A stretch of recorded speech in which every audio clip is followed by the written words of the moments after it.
I don't remember the first day, but I know I was seasick. That's for sure.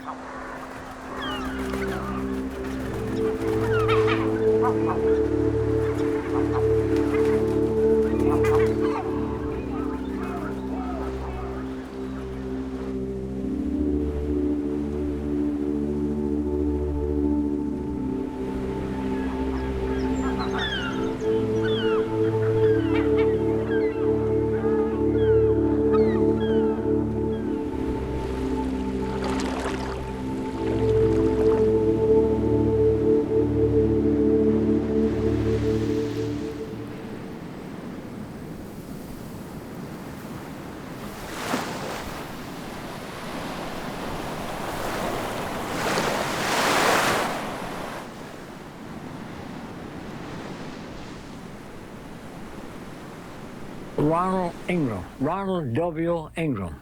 I was born 1920, May the 30th. And now I'm 96. 96 out.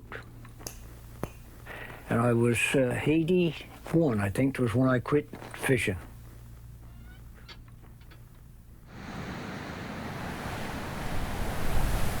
Now I do nets and, yeah, nets for people.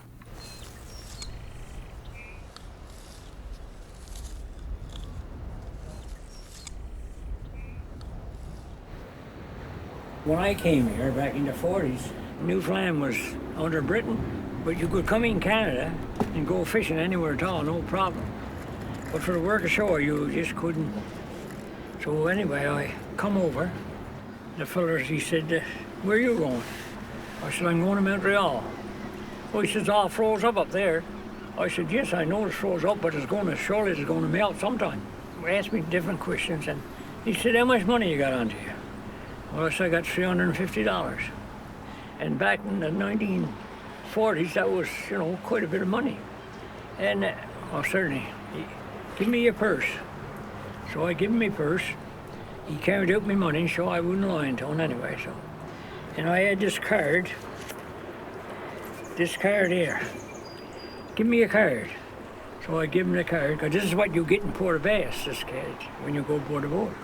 I give him my card, and he stamped, land in Ingraham. Go to hell on, he says, anywhere you want to go.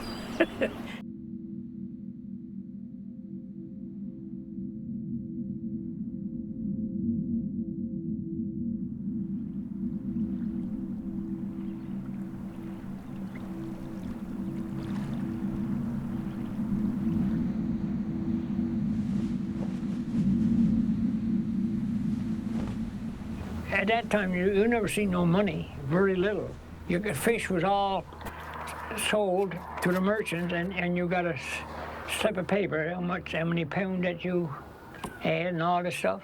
But see, over in North Sydney, you got cash, money. You got money. That's why. Yeah. And in North Sydney, that almost there was Newfoundlanders. Because nobody else didn't know how to fish at that time. No. All fishing.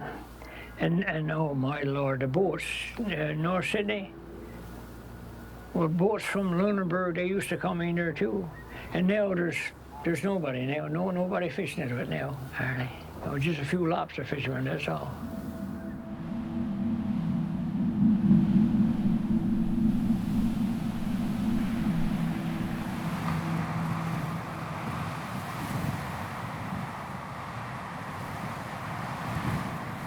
There was an old guy here, his children wasn't big enough to go fishing, and he wanted somebody to go.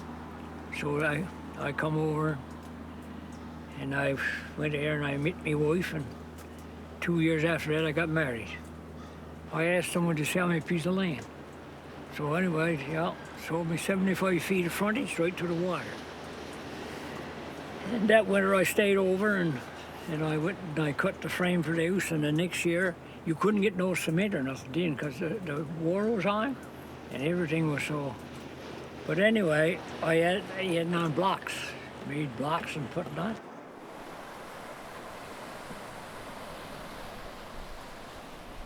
And that's it, I guess. Oh yes, that's my discharge papers. I was on the Sheen Lake, and I got my mail.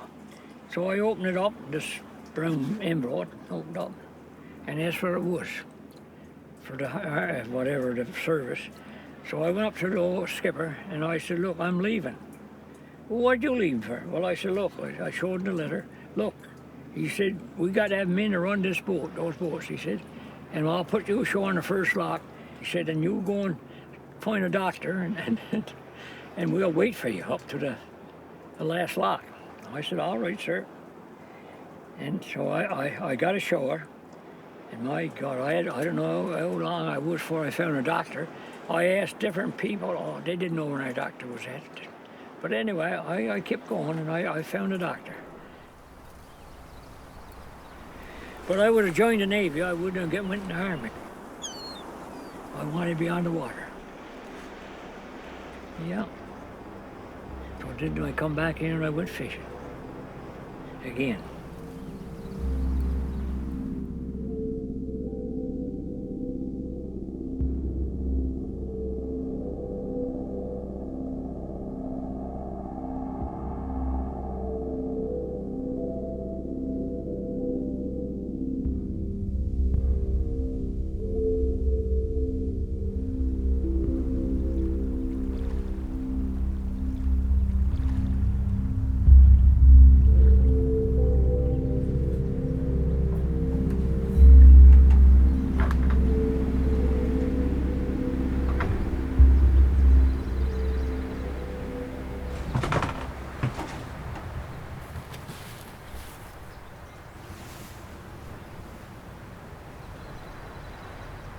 I used to watch my father and them men and them, and back in them days that they used to do their own knit, make a knit for their,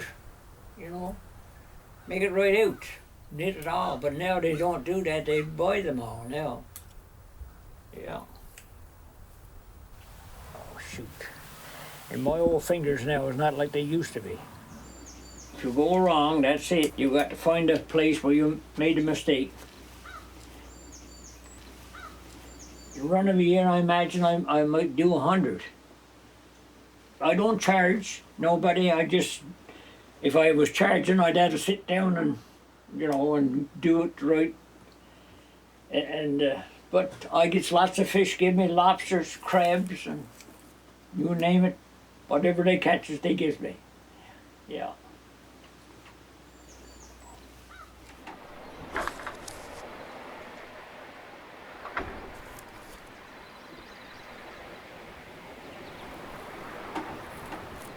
Well, the first thing you do, you cut the hold.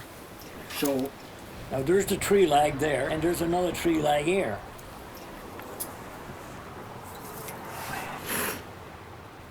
What I got to do, I got to tie on a tree lag, like this.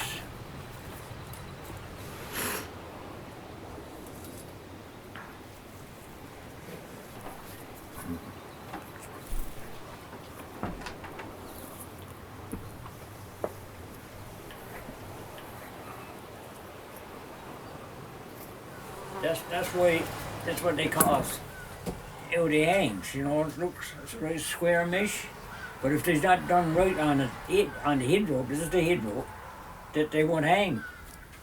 When I came here back in the 40s, that there was a small breakwater, and they had their nets moored off right close to the breakwaters, all so far apart, about probably 200 or 300 feet apart. So they went, but I ever seen them enough bait to get into them. This net would carry over in your net, and they'd mesh together.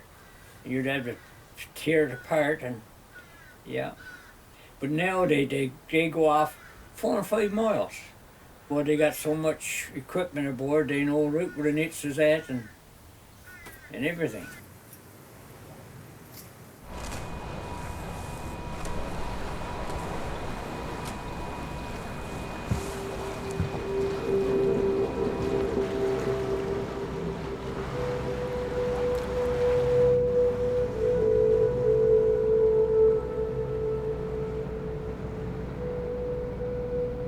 Everything has changed. We were trawling, And you had to haul by hand, and you'd haul 4 lines or 8 lines, and the other fella behind quarantine in the tub would get up then and eat all, and you'd get back. But today, all you got to do is put the engine in gear and the hauler in gear, and for all you sit behind the tub and coil it all in. They don't fish now. There's no work to it, like we used to have to do. Take a trout. You go on when we was kids, you go in the brooks and catch trout. And there's some days you wouldn't catch one. You see them, but they wouldn't bite.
Those big nets, they dragged that over the bottom. They not only took all the fish, but they took all the feed, you know, the fish, the stuff that the fish eats off of the bottom. And they cleaned everything all up.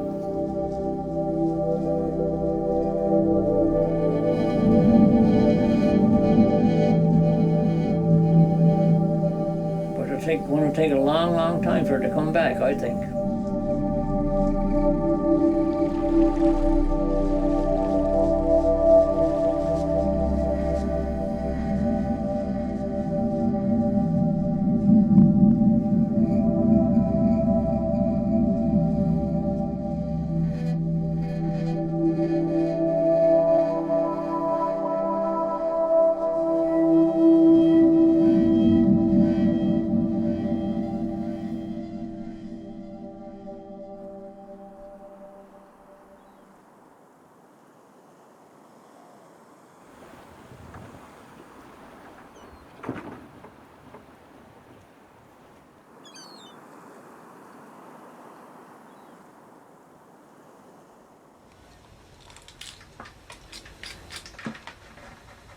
The crabs, they used to get 18,000 pounds or something like that, or probably more.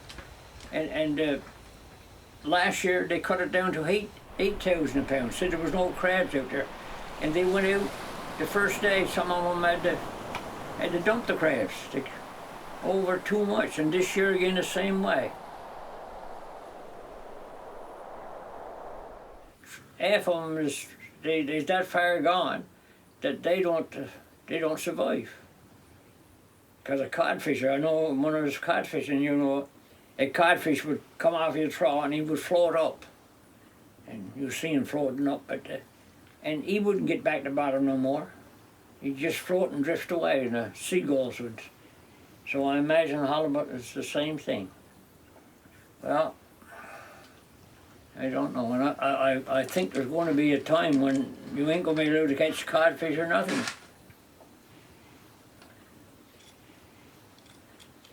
Well, I'm glad I'm not fishing, because I'd be put in jail. Because I wouldn't throw it away, I'd bring it in and sneak it in and give it to people anyway.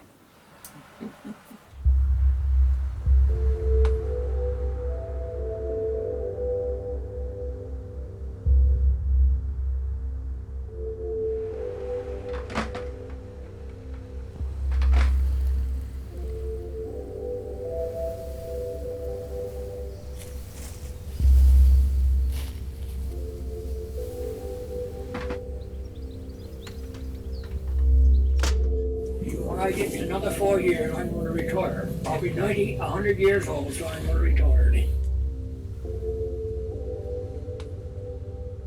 just do so much and I quit.